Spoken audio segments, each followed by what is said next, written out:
Top-class day for South Africa today, starting at 123 for 2 and now 382 for 6. That's a massive advantage, a lead of 205 over Pakistan.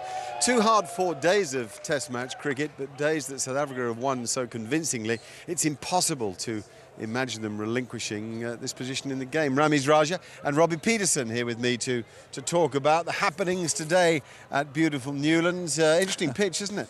Very interesting pitch, yeah. I mean, you've got to be braveheart really to survive it because, you know, off the crack, you don't know whether it's going to hit you or miss the stumps or whether it's going to scoot along. So it's a difficult proposition for the batsman. And you've got to be lucky. You've got to be, you know, you've got to have a certain game plan like Faf du Plessis. I thought he played inside the line of the ball, stayed leg side. And whenever there was an opportunity to drive the ball, he was up for it as well. So it's a very good knock. And a day that the South Africans will be proud of, because when things aren't easy, and you have to turn it around through grit, really. The old-fashioned grit, wasn't it, that did it for both Faf and for Temba Bavuma? Yeah, I think it's the old-fashioned South African grit that came through today. The batting hasn't really been functioning in Test cricket since Sri Lanka. So I think in terms of a batting unit, they'd be proud of that. Someone got 100, and it's great being the captain getting 100, leading from the front. So I think they've ticked the boxes today, and they'd be happy with their performance as a unit. OK, well, I said that the day began at 123 for 2. Early strikes were needed for Pakistan, and they got one. In fact, they got 2. Let's have a look at them now. This is Hashim Amla. That's a pretty hard ball to play, but he's a long way across to offside, isn't he? Yeah, he's covering the two slips and the gully angle, and certainly was found wanting. It just went across just a little too much, exposed the leg stump and hit one of the cracks and came back sharply. And then it was a very good catch, very confident catch at gully to get rid of De Bruyne. Yeah, Tinus de Bruyne's a problem child in a way for South Africa. They're desperate to fill the batting slot vacated by A.B. de Villiers. They want him to be the man. He hasn't quite been able to. And then Temba Bavuma finally, after a long vigil with some excellent strokes, mixed into this method that's serving him so well at the moment. Graham Smith's talked a lot about his tempo.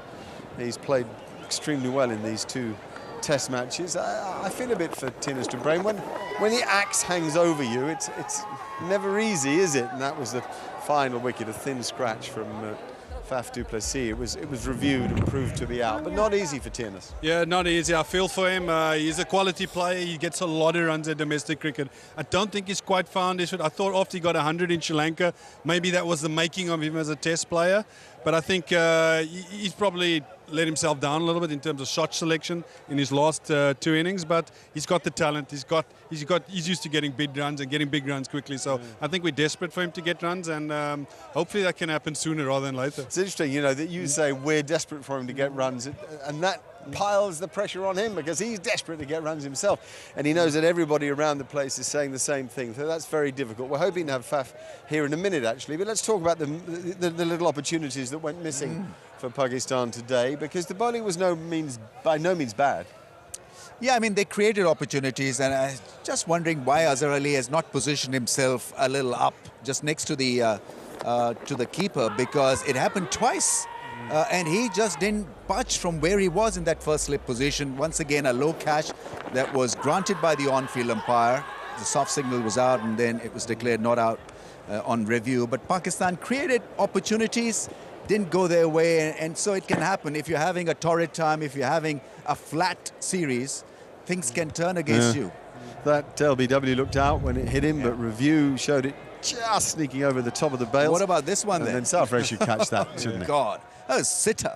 I mean, I think he didn't realize that there was a little neat hedge, and I think he realized extremely late when the ball had ricocheted off the palm onto his face. Yeah, it was a tough day for him. I mean, he had a lot to think about. Bowling changes late in the day. South Africa in the ascendancy. You just lax in the afternoon. So he'd be disappointed. I mean, they would have liked to. They didn't take much longer to get Faf du Plessis out, but I think it would have just sent a strong message that, hey, I'm the captain, we're still in the game. Yeah. Is it possible that's a reason why, in general, cricket teams don't have wicket keepers as captain? Yeah, it's quite a hot day. Absolutely, yeah. He'd be thinking about batting again and putting up a better show. I mean, Pakistan wouldn't want to be embarrassed once again.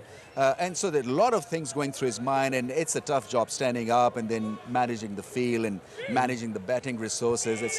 It's just not been easy for him in Test cricket. Let's have a look at some of the stroke play from the South Africans today. It's been a pleasure to watch the way they've cashed in when opportunities have come their way. Temba Bavuma is in a rich vein of form, Robbie. Yeah, he's in a rich vein of form. He looked good. I think the most impressive thing, we're seeing a lot of cuts and pulls that he played today, but the feature of his game in the last 2 test matches has been the tempo at which he's going about his business. He's looking to score, he's deflecting, he's running hard, and the way he's driving a cricket ball is the definite improvement in his game, which is helping him to score quicker and not put himself under so much pressure. So hopefully that can continue. He's not far off getting that 3-figure mark, only his 2nd test century, so hopefully that'll come very soon for him. Yeah, you sort of can't imagine it won't. I think he's certainly playing well enough. He's playing within himself, and as we mentioned earlier through Graham Smith's words, his tempo's so good. Faf du Plessis is a man to admire, never mind a batsman to admire. Yeah, absolutely. It was a very, very good knock. I mean, getting 100 on this track is something extremely special. And he had a game plan which worked perfectly because I think generally he stayed inside the line of the ball, on the leg side of the ball. And whenever there was an opportunity to drive, he was on top of it also. So it was a stipulated game plan, worked perfectly according to the conditions, and every now and then he pounced on the short ball as well. But it's just a flow and his determination, and you talked about the South African grit, and it was there in that knock. I think the game was in the balance at that point where him and Temba Bavuma were at the crease, so they needed runs, and they needed runs from their captain. So it was a pleasing, and I'm sure that he'll rank that as one of his best test innings. It gave him a lot of joy, and you saw the way his teammates applauded when he walked off the field. It was really great to see. When you're in a dressing room with Faf, what are the things he brings? I think definitely he backs himself a lot. I think that's one thing that really sticks out. And the calmness, I think he really has a good, solid game plan. He doesn't deviate from it too much. He's gritty. Yeah, you know what you're going to get. He's got a dogged determination. So I think those are the strengths of his game and in terms of his batting, besides his stroke play. Yeah, perfect. I like the way he was relaxed. In a tense situation, you know, he was giving the ball back to the bowlers, you know, as if, you know, it's fine, boys, I can pick this up for you. A very relaxed attitude towards a very tough job that he was handling. Okay. And then Quentin de Kock, who played well at SuperSport Park, but he didn't play fluently. He sure played fluently this evening, didn't he? Yeah, I think the foundation's been laid for him. This is when Quentin de Kock is very dangerous. When he comes in and you give him a few freebies and he gets away, hits a few to the boundary, that's when he can really put you to the sword. So today, everything's there for Quentin de Kock to go on and get a really big one for South Africa. He probably hasn't been in the best test form of late, but hopefully this would be something that can change his fortunes in the summer. Yeah, I thought Pakistan could have attacked him just a little bit more in the slips, and there were opportunities, couple of edges that flew between the second and the gully fielder. And so Pakistan were having a very flat session during that period, and he allowed him off the hook. I'm fascinated by the South African team playing football behind us here. Is that a new thing? Oh, no, not really. I think when the team's been setting up there and not a lot of the squad's been doing much, I think they like to get out there and just get the blood flowing. So nothing new. Gets the competitive juices going. I can tell you that's as tough as Test cricket what's going on out there. So good to see them getting a little bit of exercise. It boils my blood because it shows you that they're not rating Pakistan at all. And they're quite happy just playing football, something to get them interested in. Makes common sense, doesn't it? We're hoping to get a South African player. We thought it would be Faf du Plessis. We've heard he's having treatment, so we'll take a short break, and hopefully when we come back after the break, we'll have someone here who can tell us about the South African today.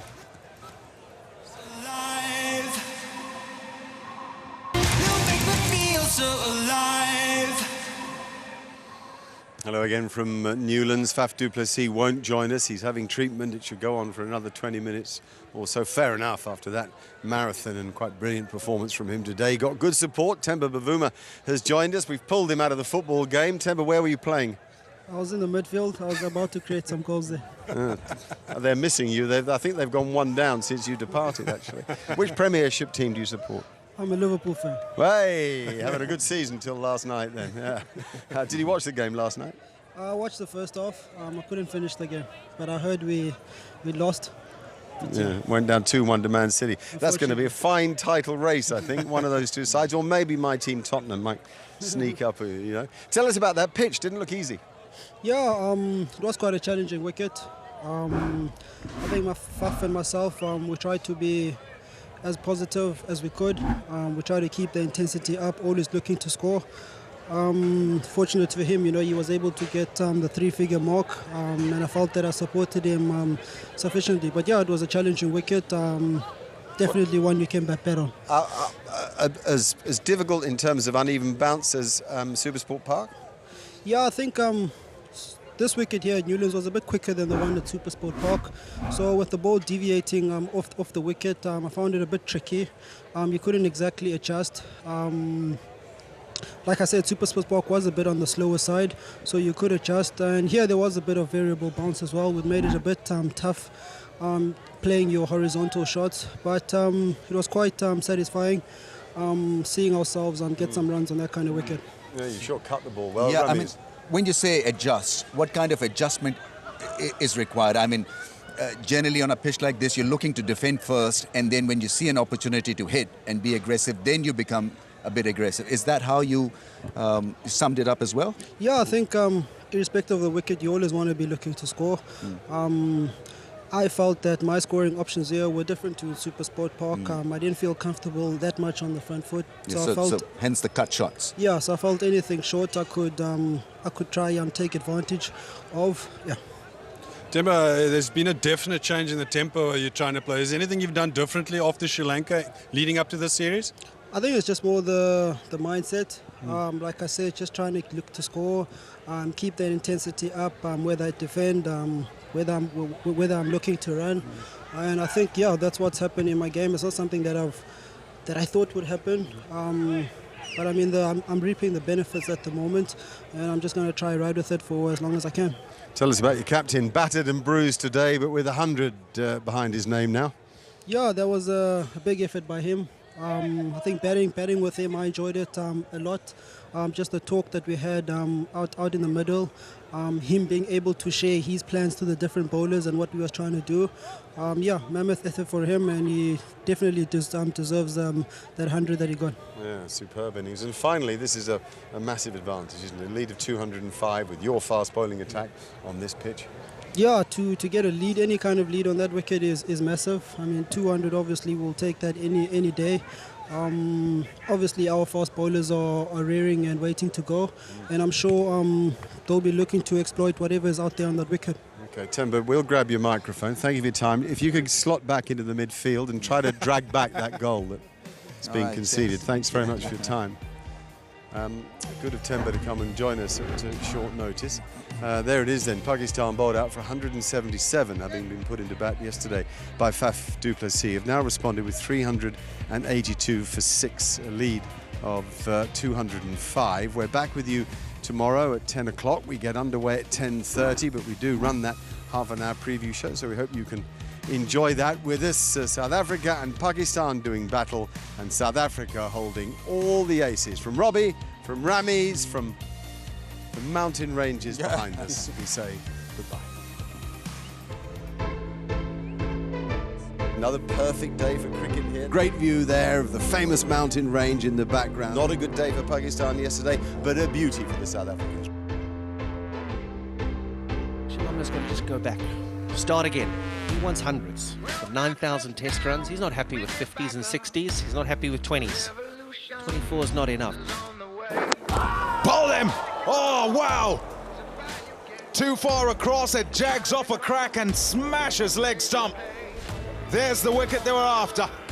Yeah, Abbas is in the game. He's in this test match. He's got the big wicket. The great Hashim Amla has to depart.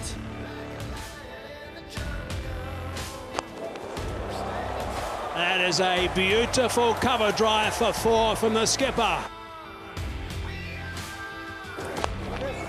Oh, that's another smashing cover drive. Nicely played. We saw one of those shots earlier. Shots. du Plessis has been excellent through extra cover today. Not far away. Yes! At last, it nips back, it traps Temba Bavuma on the back foot. Yep, he reviews it. Will be the one. Certainly hits him in line and goes over the top by a fraction. And yet again, Pakistan are done by DRS. Mickey. And he has got 100 runs, Faf du Plessis. It hasn't been the easiest of tons, this one. It's a great way for him to start 2019. Class knock from the captain. They can be very pleased with that performance.